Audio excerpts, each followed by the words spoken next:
अब अभिव्यक्ति के सारे खतरे उठाने होंगे, तोड़ने ही होंगे सारे मठ और गढ़, या फिर हमारी हार का बदला चुकाने आएगा संकल्प धर्मा चेतना का रक्त प्लावित स्वर।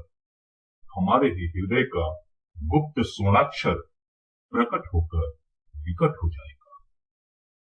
वर्ग चेतना संपन्न मार्क्सवादी कवि मुक्तिबोध की ये काव्य पंक्तियां उनके मुखर साहित्यिक एवं प्रखर बौद्धिक व्यक्तित्व का परिचायक है। प्यारे विद्यार्थियों, आज के हमारे इस ई कंटेंट ई व्याख्यान क्लास में हम मुक्तिबोध की बहुचर्चित कालजयी रचना एक साहित्यिक की डायरी से संकलित निबंध एक लंबी कविता का अंत की चर्चा करेंगे और इस संदर्भ में लेखक के अभिप्रेत को जानने एवं समझने का प्रयत्न करेंगे। प्यारे विद्यार्थियों, प्रसिद्ध कवि आलोचक अशोक वाजपेयी ने कहीं लिखा है कि बड़ा लेखक वह है जिसमें हम बार बार नए अर्थ को ढूंढते हैं।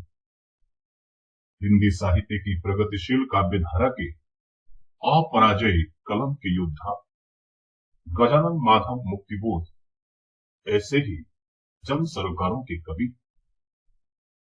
वे भारतीय ज्ञान मीमांसा और सौंदर्य के प्रतिमान को बदलने वाले कवि हैं।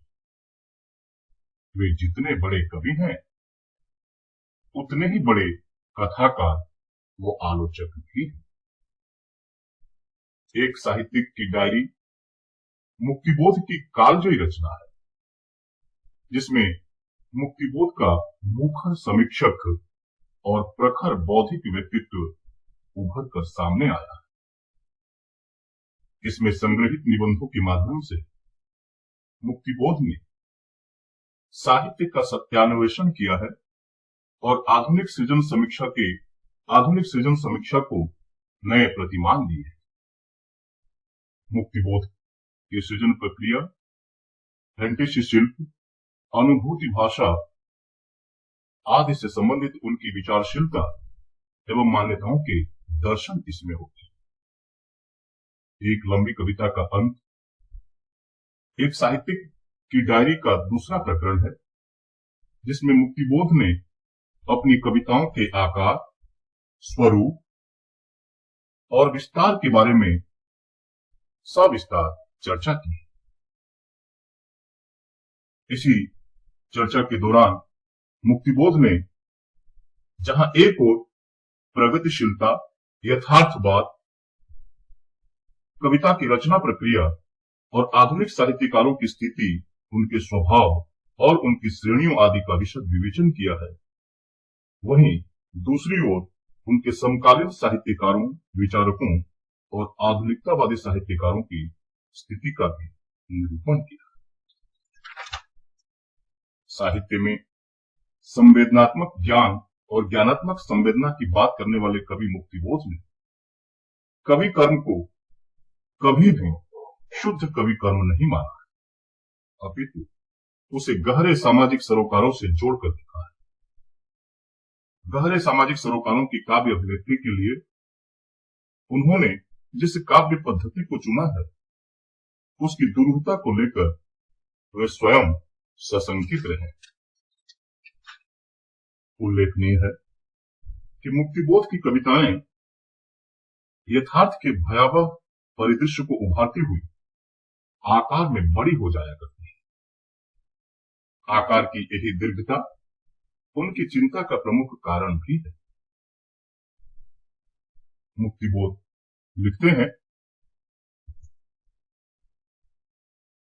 यथार्थ के तत्व परस्पर गुंफित होते हैं, साथ ही पूरा यथार्थ गतिशील होता है। अभिव्यक्ति का विषय बनकर जो यथार्थ प्रस्तुत होता है वह भी ऐसा ही गतिशील और उसके तत्व भी परस्पर गुंफित है। यही कारण है कि मैं छोटी कविताएं लिख नहीं पाता और जो छोटी होती है वह वस्तुतः छोटी न होकर अधूरी होती है। इस प्रकार न मालूम मैंने कितनी ही कविताएं अधूरी लिखकर छोड़ दी। उन्हें खत्म करने की कला मुझे नहीं आती। यही मेरी ट्रेजेडी है।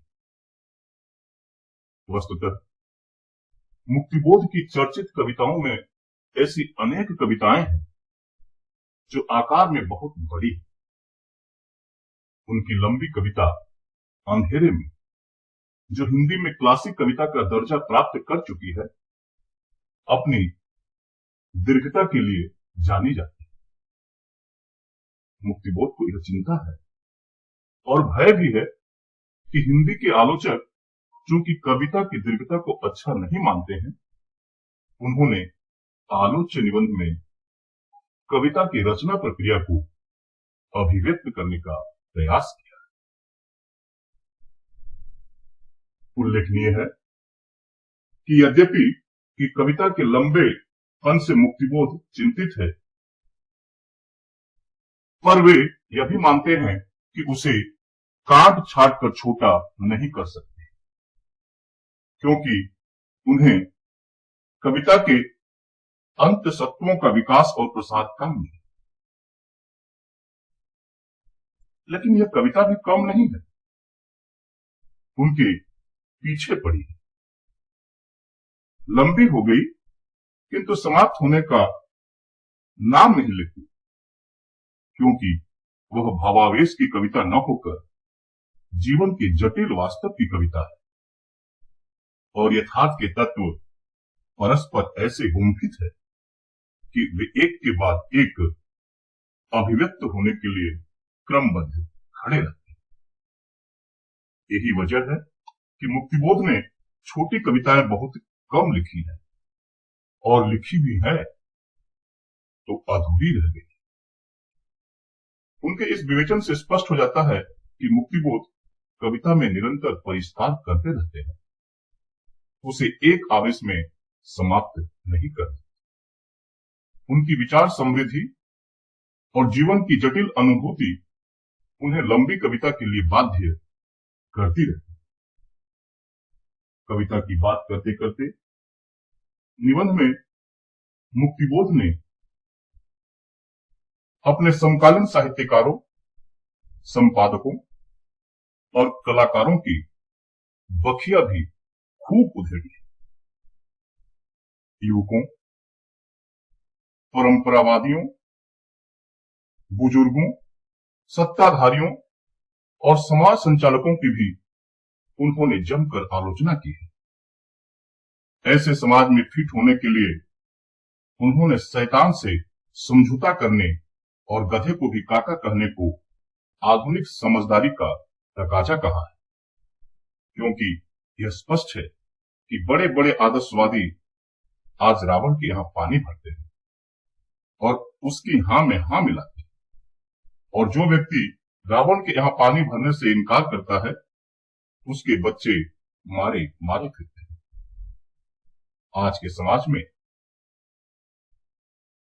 नैतिकता के स्थान पर सिर्फ सौदेबाजी और अवसरवादिता रह गई है।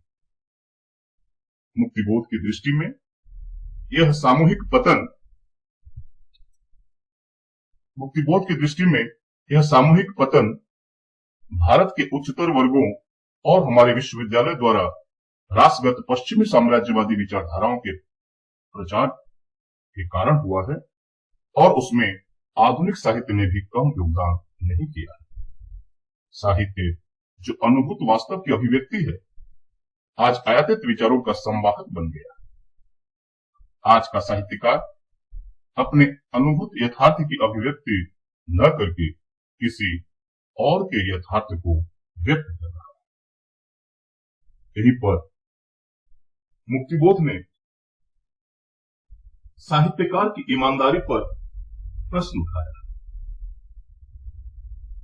जो आज भी प्रासंगिक है। आज के साहित्यकार का आयुष्य क्रम क्या है?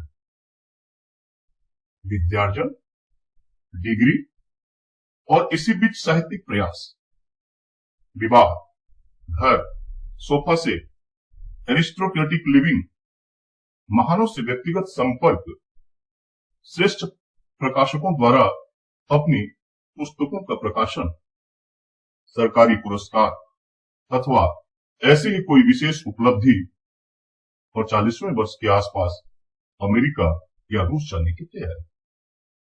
किसी व्यक्ति या संस्था की सहायता से अपनी कृतियों का अंग्रेजी या रूसी में अनुवाद किसी बड़े भारी सेठ के यहाँ या सरकार के यहाँ ऊंचे किस्म की नौकरी। अब मुझे बताइए कि यह वर्ग क्या तो यथार्थवाद प्रस्तुत करेगा और क्या आदर्शवाद। अंत में अपनी बात को समाप्त करते हुए कविता के अंत पर विचार को केंद्रित करके मुक्तिबोध यह निर्णय लेते हैं कि वे कविता से निबंध, कहानी या नाटक का काम नहीं ले सकते।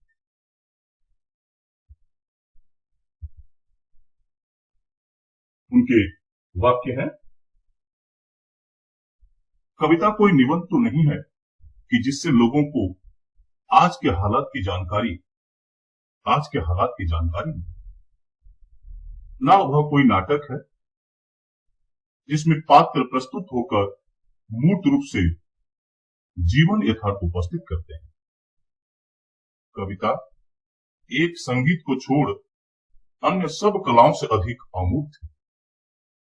वहां जीवन यथार्थ केवल भाव बनकर प्रस्तुत होता है, या बिंब बनकर, या विचार बनकर। कविता के भीतर की सारी नाटकीयता वस्तुतः भावों की गतिमयता है। उसी प्रकार कविता के भीतर का कथा तत्व भी भाव का ही इतिहास है। स्पष्ट है कि मुक्तिबोध ने आलोचना के लिए बिल्कुल ही एक नया मुहावरा गढ़ा है। एक साहित्यिक की डायरी के माध्यम से उन्होंने अपने अनुभव को सार्वभौमिक अर्थ देने का प्रयास किया है, जो कि साहित्यालोचन में मील का पत्थर है। इसकी दूसरी मिसाल हिंदी आलोचना में आज तक उपलब्ध नहीं। इसमें संग्रहित सभी 13 निबंध साहित्य के सत्यान्वेषण के रूप में सामने आए हैं और इन निबंधों के मार्फत मुक्तिबोध ने आधुनिक सृजन समीक्षा को नए प्रतिमान दिए। मुक्तिबोध ने आलोच्य निबंध में बड़े ही संयत, गंभीर और परिमार्जित भाषा में अपने विचारों को संगोपित किया है, जिसमें आत्मकथात्मक शैली के भी दर्शन हैं। संपूर्ण निबंध तर्कपूर्ण, विवेचनात्मक शैली में लिखा गया है, जिसमें साहित्यालोचन की कलात्मक प्रौढ़ता के साथ साथ मुक्तिबोध की सृजनात्मक प्रतिभा का परिचय मिलता है। धन्यवाद।